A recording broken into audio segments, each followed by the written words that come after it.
There are moments when the world feels strangely personal. A song plays at the perfect time. A stranger says something you needed to hear. An opportunity appears just when you stopped searching.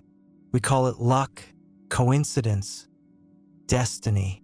But what if none of those words fit? What if you're not manifesting a future? You're simply remembering one. A version of reality that was always waiting for you to notice.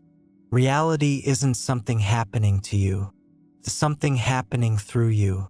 Every thought, every feeling ripples across the invisible field we call the world and comes back, not as an echo, but as experience.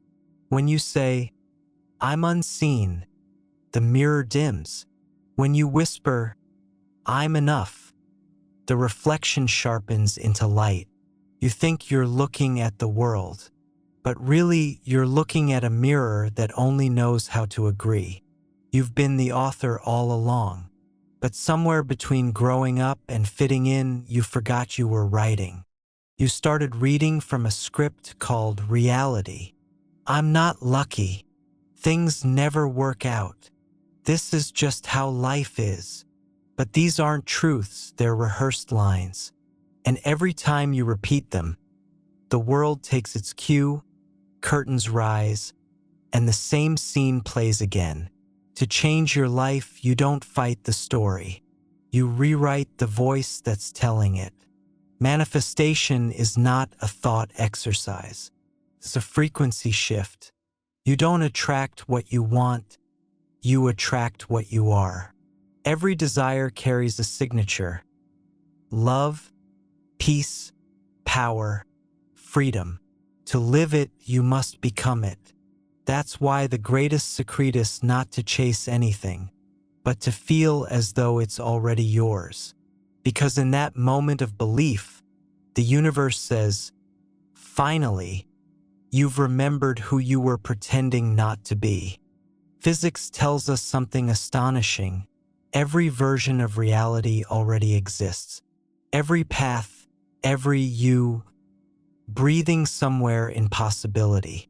When you shift your emotion, you're not creating that version, you're tuning to it. Like switching radio stations, you move from one frequency of reality to another, effortlessly. You're not pulling dreams out of thin air. You're walking toward the one that's been calling you from beyond the noise. The ego wants to control the process, but creation begins when you stop forcing the river to flow upstream.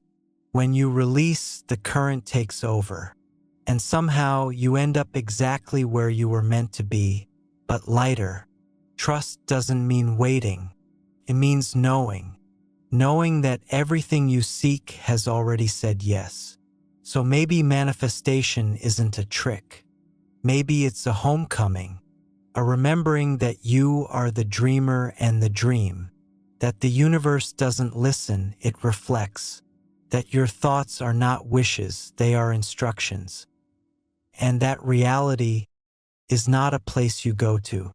It's a song you finally learned how to sing.